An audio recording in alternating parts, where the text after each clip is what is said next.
Heart on Ice, a hockey romance by Nora Ambrose.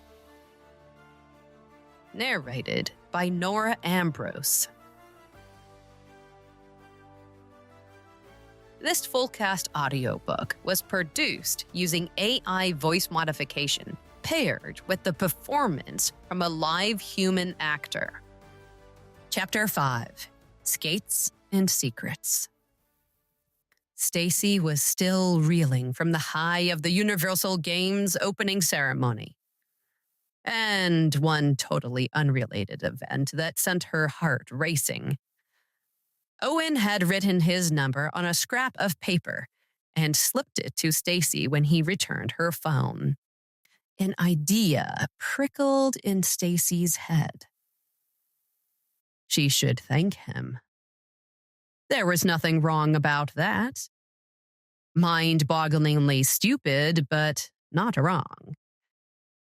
Her fingers moved on their own accord, as if they were possessed. Hey, thanks for returning my phone. I always thought you were kind of cute. As soon as her message was sent, Stacy's common sense returned. Fuck. Undo. Delete.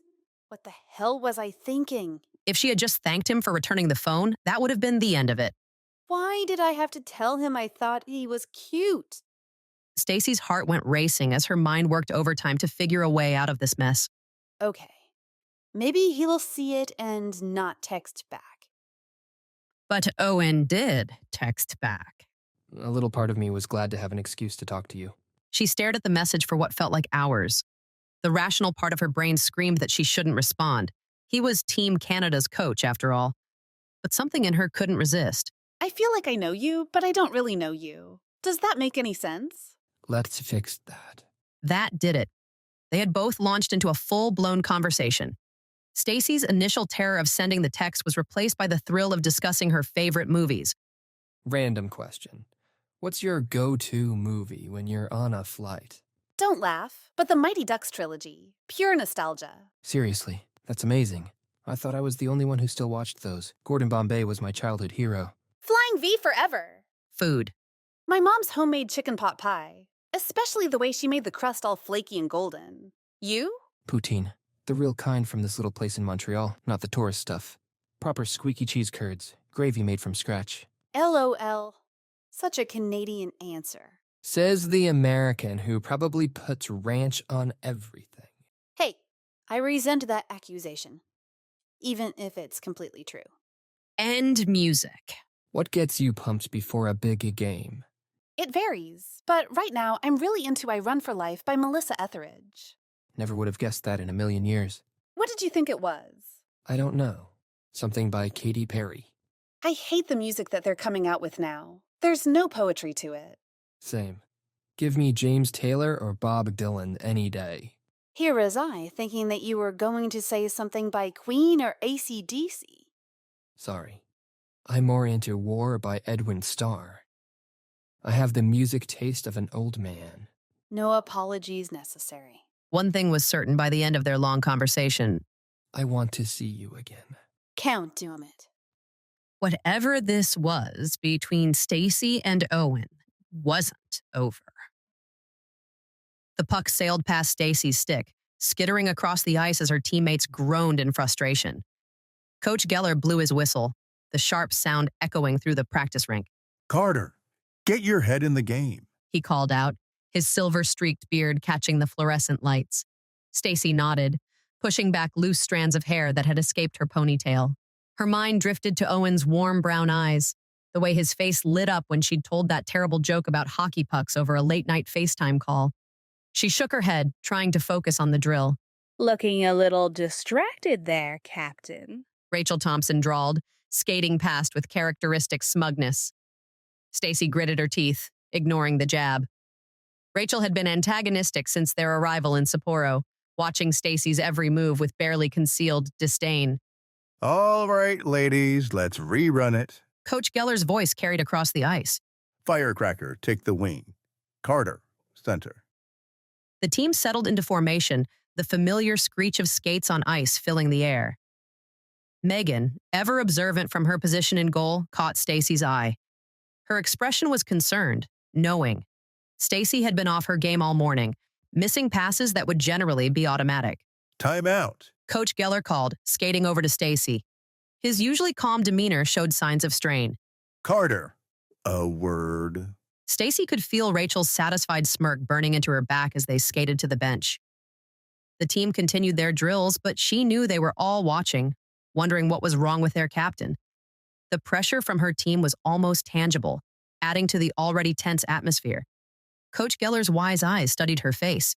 Whatever is going on, you need to sort it out. The team needs you to be present and focused.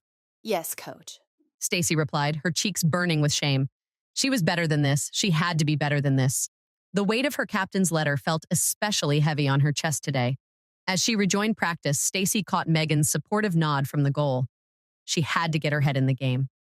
The Universal Games weren't the place for distractions, no matter how charming those distractions might be.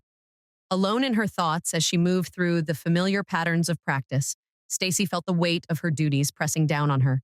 Captain, daughter, role model. Each title carried expectations, responsibilities. And now, whatever she was becoming to Owen threatened to complicate everything. The puck slapped against her stick, and Stacy drove it toward the goal with more force than necessary. It wasn't fair. She'd worked her entire life for this moment, these Universal Games. She'd earned her captain's letter through sweat and sacrifice. Yet here she was, heart fluttering over a guy in secret smiles, feeling like she was 16 again. Heads up, Carter. Coach Geller called out. Stay present. Present. Right. Stacy squared her shoulders, trying to lock away thoughts of Owen's warm brown eyes and gentle laugh. She had a team to lead, a gold medal to win. Her heart would have to wait. Back on the ice for the second half of practice, Stacy's typically graceful movements became clumsy and unfocused. Her stick felt foreign in her sweaty palms as she attempted to receive a perfect pass from Quinn Morales. She told herself to just focus on the puck, but her mind kept drifting to yesterday's meeting and the all-night texting marathon. Coach Geller's voice cut through her thoughts. God damn it, Carter. That's a third missed pass. What is wrong with you today? Her heart hammered against her ribs as she fumbled another play, nearly colliding with Harper Wren during a routine defensive drill. The concerned look from her teammates only made her anxiety worse. Her breathing became shallow and quick beneath her practice jersey, and she could feel the sweat beading on her forehead. You're the captain. She reminded herself harshly. Act like it. But as Jade Michaels set up another play, Stacy's hands trembled on her stick. The puck slid right past her, leading to a chorus of frustrated sighs from her teammates. Her cheeks burned with embarrassment. Rachel's taunts dragged her down like a weight on her shoulders. Maybe we should run drills without the puck. Rachel called out, her voice dripping with sarcasm. Might be more our captain's speed today. The words stung, and Stacy's focus wavered even more. Heads up. Crusher Rivera's warning came too late. The puck clipped Stacy's skate, sending her stumbling. She caught herself before falling, but her dignity was damaged. Coach Geller blew his whistle. Carter, take 5. Cool your head. As she skated to the bench, her legs like jelly, Stacy caught Megan's knowing look from the goal. Her friend had always been able to read her and probably knew exactly what, or who, was causing this unprecedented meltdown. Sitting on the bench, Stacy pressed her water bottle to her forehead, trying to calm her racing thoughts. The cold plastic against her skin did little to quiet the war between her heart and head. The weight of her captain's letter seemed to burn through her jersey. She'd earned that C through years of dedication, countless early mornings, and sacrificed relationships. Now she was letting her team down because she couldn't stop thinking about how Owen's eyes crinkled when he smiled. Megan skated over during a brief water break, her goalie pads making her movements less graceful than usual. She settled next to Stacy on the bench, pulling off her mask to reveal concerned eyes. Megan lowered her voice so that only Stacy could hear her. Are we going to talk about why our fearless captain seems to have the yips at the worst possible time? Stacy shook her head. I don't want to talk about it. If anybody on the team knew about her and Owen, it could spell doom for the Universal Games. All they had done was share a flurry of texts, and even that felt like a betrayal of her team. Still, she'd never met someone who she synced with on every level. To think she might never have that again made her heart break. Stacy shook all thought of Owen out of her mind. There were men at the peak of their athletic physique all over the place. She could have any one of them except for the one she wanted the most. The worst possible thing that Stacy could do was see him again. Stacy stared at her phone. Big Jack's name illuminated the screen as her thumb hovered over the call button. The Universal Village bustled outside her window, but a stillness had settled inside her room. She'd been putting this call off, knowing exactly how it would go. But the game against Finland was tomorrow, and tradition was tradition. She pressed call and held the phone to her ear, counting the rings. 1, 2, 3. There she is. Big Jack's voice came through, gruff but warm. The captain herself. Hey, Dad. Stacy tucked her legs underneath her on the bed, glancing at the Team USA jersey hanging on her closet door. You studying film on Finland's goalie? That girl tends to. Go low left on breakaways. I know, Dad. I've been watching footage all week. The silence that followed wasn't uncomfortable. It was familiar. Big Jack Carter had never been a man of many words, but when it came to hockey, he could talk strategy until the sun came up. It had been that way since Stacy was 5 years old, skating on the frozen pond behind their Minnesota home, her father's booming voice carrying instructions across the ice. Dad? I'm here. Listen, Stacy, about Finland tomorrow. She braced herself for the speech about determination and mental toughness, about how games were won in the mind before they were won on the ice. She'd heard it before every important match since she was 12. I know you've got this, he said instead. Stacy blinked, surprised by the simplicity of his statement. You've put in the work. You've always put in the work. There was something in his voice that Stacy couldn't quite identify. Pride, perhaps, but tinged with something else. Regret, maybe. Just go out there and play your game. The game I know you can play. I will, Dad. And Stacy, Yeah? you're not just playing for a medal here. You're playing for all those little girls who are going to watch you tomorrow and think, I want to be like Stacy Carter. That's a bigger responsibility than any gold medal. I know. The weight of his words settled on her shoulders, but this felt different, unlike the usual pressure she felt from her father's expectations. Like a mantle she was ready to carry. Now, get some sleep. Call me after you beat Finland. Not if, after. Night, Dad. Night, kiddo. She knew she needed to rest, but Stacy was too anxious to sleep. She slipped away to Nakajima Park. The park glowed with the soft light of traditional lanterns, their warm illumination casting gentle shadows across the winding paths. Stacy pulled her Team USA jacket closer, grateful for the late hour that left the park nearly deserted. The sweet scent of cherry blossoms mingled with the crisp winter air, creating an almost dreamlike atmosphere. Then there he was. Owen stood by the red Tory gate, his tall frame silhouetted against the traditional arch. He wore civilian clothes, dark jeans and a leather jacket, but Stacy could still make out the Canadian maple leaf on his red hat. The sight of it made her stomach twist with guilt and excitement. Hey, I saw you walking through the park and had to talk to you. He said softly as she approached, his warm brown eyes crinkling at the corners. I haven't been able to get you out of my head all day. Stacy took a step back from shock. I haven't been able to stop thinking about you either. I know a quiet spot. Owen said, gesturing toward a secluded bench beneath a massive pine tree. I used to come here to think when I played in the Japanese league. As they settled onto the bench, a group of tourists passed nearby. Stacy instinctively turned her face away, her heart racing. Owen's hand found hers in the darkness, his thumb tracing gentle circles on her palm. Sometimes I forget that we're supposed to be enemies, that we're apart in every conceivable way. Is that what we are? Enemies? I think we're two people who understand each other better than anyone else could. He pulled something from his pocket, a small carved wooden hockey stick no longer than his index finger.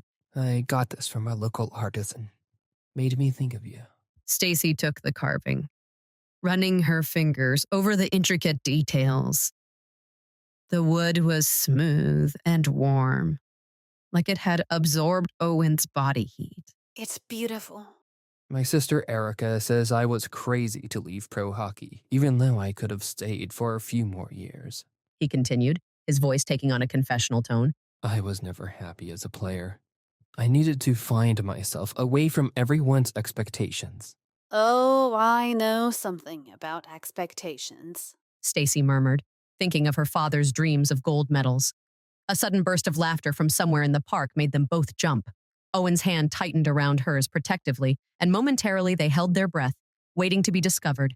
But the voices faded, leaving them alone with the whisper of pine needles and the gentle splash of koi. It shouldn't be like this. I can't help thinking what it would be like if we met differently. If I was just a guy and you were just a girl. If I wasn't coaching Canada and you weren't captaining the USA. Don't. Stacy interrupted, her throat tight. We can't think about what ifs. Not now, not here. He nodded, understanding in his eyes. They sat in comfortable silence, listening to the night sounds of Sapporo, distant temple bells, the rustle of leaves, the soft murmur of the city beyond the park walls. The wooden carving pressed against Stacy's palm, a tangible reminder of this moment, this connection they weren't supposed to have. A cold breeze stirred the pine branches above them, sending needles floating down like gentle rain. One landed on Owen's red wool hat, and Stacy reached up to brush it away without thinking. Her hand lingered, and suddenly, the space between them seemed to crackle with unspoken possibilities. A newspaper rustled across the path, carried by the wind. The headlines were in Japanese, but they both stared at it, reminded of the media's constant presence in their lives. Erica would never forgive me. Owen pulled away from Stacy. She's like a bloodhound when it comes to this sort of thing. She's already suspicious of why I changed our defensive strategy against Team USA. If she knew anything about us. There's an us. Owen turned to face her, his expression conflicted. That's the problem, isn't it? There can't be. Not officially. Not now.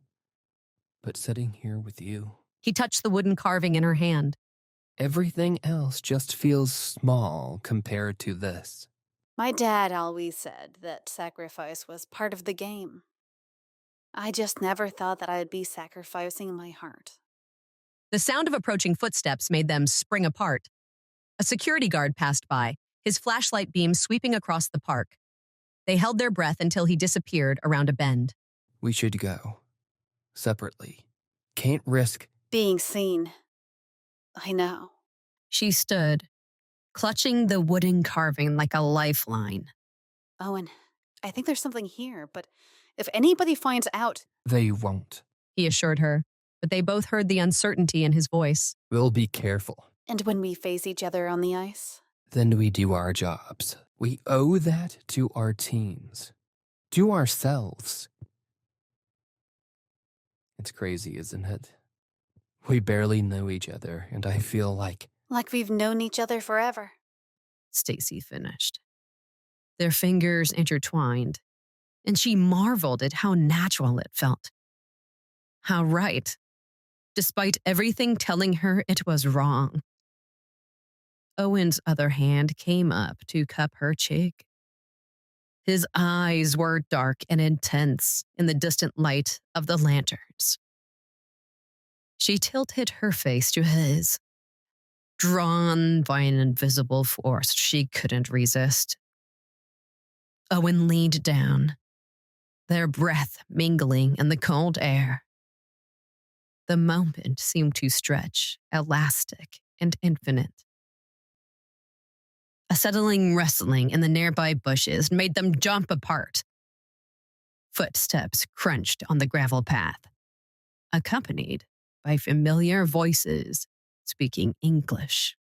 I swear I saw someone come this way. A voice drawled. It was Rachel. Face it, Rachel, you got us lost. Another responded. Stacy quickly recognized it as Quinn Morales. You have the navigational sense of Amelia Earhart. Stacy's blood ran cold as she continued tracking Rachel and Quinn's movements in the dark. She and Owen pressed deeper into the shadows of the pine tree, barely able to breathe. The beam of Rachel's phone flashlight swept past their hiding spot, missing them by inches. Come on. Quinn whined. It's freezing out here. I could have sworn there were 2 other people up this way. Rachel was now at the bench. That's it. I'm leaving you behind to turn into an icicle. Quinn stalked off the other way. Rachel gave one last look in Stacy and Owen's direction before following Quinn. They waited until the footsteps disappeared completely before exhaling. Owen's hand still gripped Stacy's, trembling slightly from the near miss. That was way too close for comfort. Stacy whispered, reality crashing back like a cold wave. Owen nodded and reluctantly let go of her hand. We'll figure something out. Something safer. Right. We should establish some ground rules. No contact during official events. No meaningful glances across the rink. Nothing that could... Owen's lips met hers, cutting off her words. The kiss was gentle at first, tentative, but quickly deepened as Stacy responded. Her hands found their way up to his chest while he cradled her face. All thoughts of rules and caution melted away in the warmth of their connection. When they finally broke apart, both slightly breathless, Owen rested his forehead against hers. I've wanted to do that since I first saw you on the ice. That was... We shouldn't have. Regrets already? No. No regrets. Just... Complications? Many, many complications. But she was smiling as she said it. Her fingers still curled on his jacket. They shared one more brief, tender kiss before finally parting ways, each taking different paths out of the park. Stacy's lips tingled all the way back to the Universal Village, and her dreams that night were filled with maple trees, moonlight, and the feeling of finally finding something worth every risk.